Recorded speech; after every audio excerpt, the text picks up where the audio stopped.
Hello, this is Deadmau5 without the fucking stupid hat, and this is enemy.com. I was in fucking Abbey Road for 2 weeks, right? And I walked past that fucking zebra crossing every day. I never got recognised once. I got some to take your photo while you're on there. Fucking tourists fucking walking across barefoot on the fucking thing. I got shouted at once by a black cab driver. He walked past and went, "Oi, Liam!"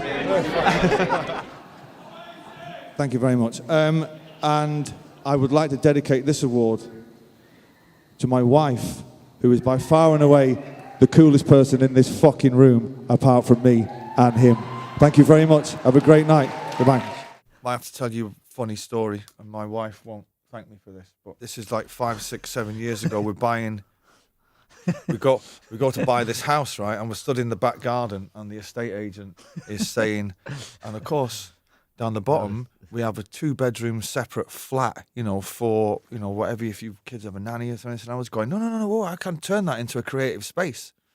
My wife turned to me and she said, "What do you want one of them for?" And I said, "To write songs." You know what she said to me? She said, "I've never seen you write any songs." And I was saying, "Yeah, but you do accept that songs get written, all right?" And she was saying, "Yeah, but I've never seen you do it. You don't even go to the studio. What the what? What do you want to play for?" And I was like, "I do it while I'm watching TV, while you're downstairs, in cooking." And those songs buy this fucking house, right? But so I'm writing while I'm not writing. Every time I've had to sit down and write a song, it's always ended up not being very good. But if I'm just I stockpile songs. When I'm at home, I'm noodling around every day, and then there'll be, there's always a dozen ideas on the go. And you just put them on your phone, or you have a little... No, it's all up there. I'm a technophobe. Apparently you're obsessed with MasterChef. Is that true? Who told you that? I've been talking to your family members. I'm not obsessed with it, but it is on a lot.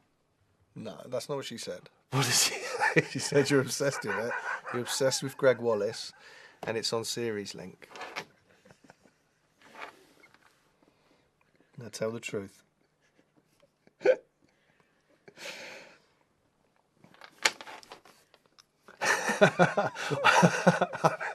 So I'm into this series of it. I've been watching it. Do you cook? You don't cook, do you? No. If you can't cook and you've got no understanding of cooking, why are you watching MasterChef? Because I like seeing ordinary people fail. Fucking just bizarre people who think, "I'll go on MasterChef." And they've clearly just fucking thrown a load of shit together. And John Troll going, "Well, you got bread and you got beans. Got yourself beans on toast there, mate." And the other fella, the textures and the flavours, whoa, it's just magnificent. Seriously though, it fucking so isn't. It fucking is not. It is not. You fucking know it, and I know it.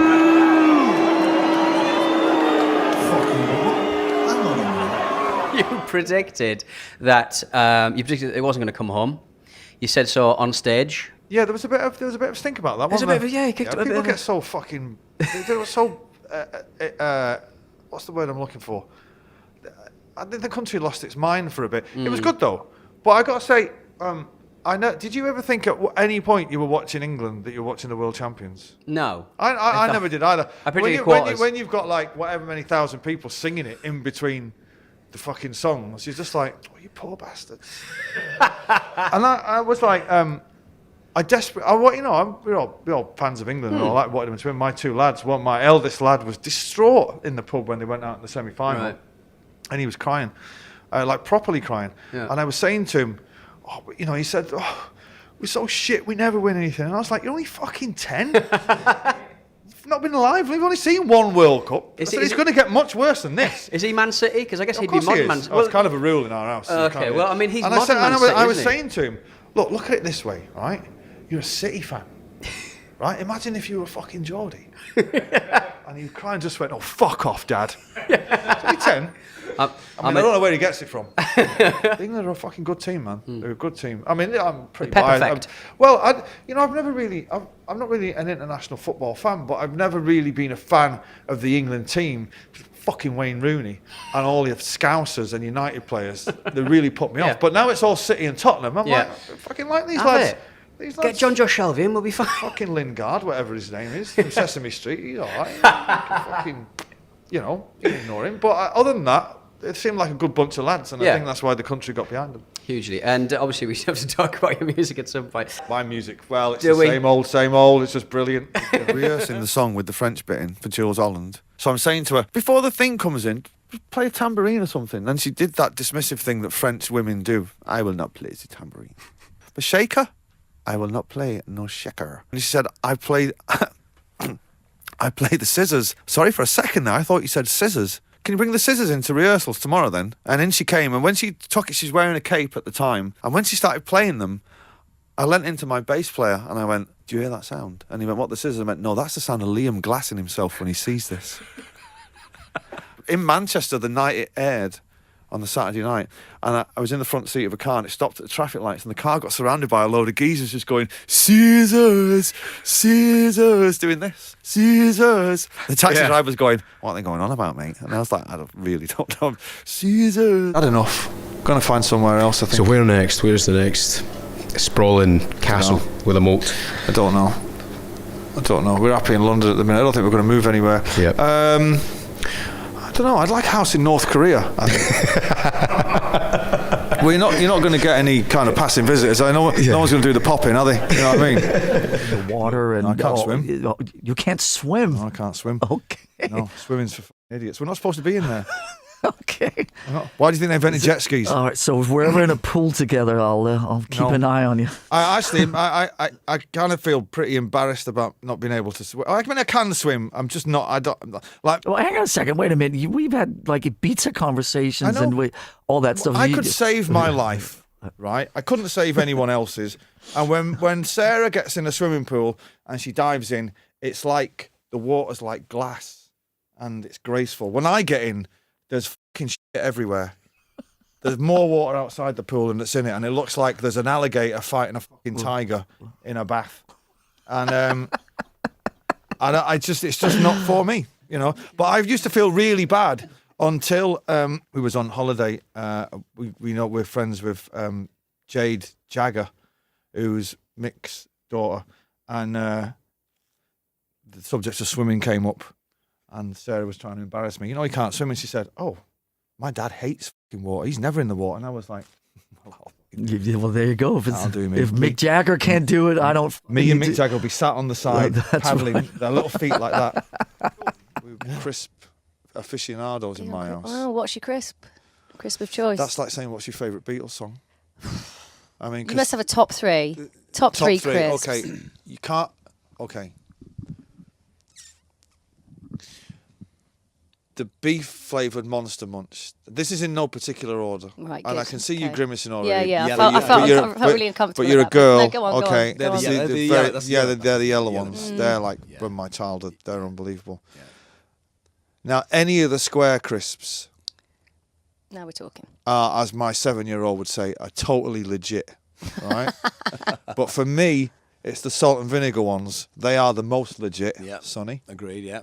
Can I high five you on that? I'm down with that. Thanks. And if you don't like a what's it, you've got no soul. Oh, you always get bored halfway through the packet. No, because they melt in your mouth. Yeah. There's many ways to eat them, and the packets are so small these days. You can iron out 3 or 4 of them with a hangover. Can I throw in something a little controversial? If it's a skip, no chance. Okay, a skip crossed my mind, and then I realised fish flavoured crisps is mental.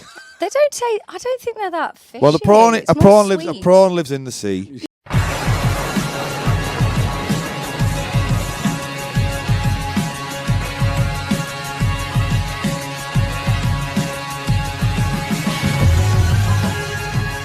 The entire fucking period is a fucking stain on society.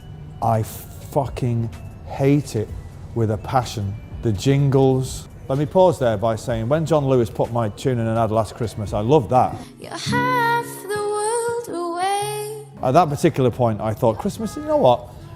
I'm going to give Christmas a second chance here. You know what I mean? I gave it a second chance. It was fucking shit. Too much food, too much We Are the World. We are the children! The jumpers, the TV presenters, the shit adverts, the fucking weather, disappointed children's faces in my house when they go, but I asked for a spider. And you're like, no, but it's illegal to bring the fucking spiders into this country. But what about the African tree frog I asked for? That's in a tree in Africa. We're in fucking Maida Vale. How about a Maida Vale garden frog that'll go down the end of the garden and get you? No, but that's not got the big red eyes. It's like, all right, well, life's a bitch. Fucking ask Father Christmas. New Year, on the other hand, is an amazing thing. Out with the old and in with the new. Christmas is shit. It's so boring. It's unbelievable. And those little sausages. And they've got the stupidest name. What are they called? Chipolatas. That sounds like a circus troupe from the fucking 50s, doesn't it?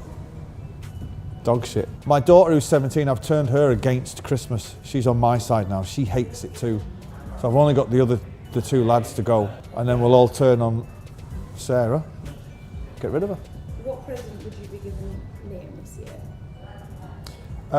What I gave him every year is the benefit of my genius, which he seems to be cashing in on. So, you know, Merry fucking Christmas. We are not the fucking world. We are not the children. Christmas is for divs. The guy in Swindon licking windows, apparently a Noel Gallagher lookalike. Yeah. Did you hear about that? Just checking. That's nothing to... Wasn't you? It wasn't me, Swigging no. white lightning. I happened to be in Brazil at the time. I'm not sure. It certainly... I mean, are there Noel Gallagher lookalikes? I don't know if it was a deliberate lookalike, as in he works professionally as your lookalike, or it was a guy who just looks like you. So someone's called the police and said, there's a guy here licking my window. What does he look like? He looks like that Noel Gallagher. So presumably the copper went, you mean Liam? The soul destroying thing is when you're kind of walking around backstage and there's pictures of the gigs that are coming up. Yeah. And one year, the year I did it, I was in between Rick Astley and Tony Hadley. Come on, that's all right, isn't it? Well, for a woman of a certain age, I would have thought it's not too bad. But you know what I mean? I was kind of looking at it thinking, is this how it's going to end? Well, I noticed on the way, and there's an Oasis tribute act playing the 23rd. I noticed on the way in the 23rd of December, Oasis tribute act, so, you know, setting the boundaries. Listen, don't refer to him as that. Come on now. Yeah, I get very upset.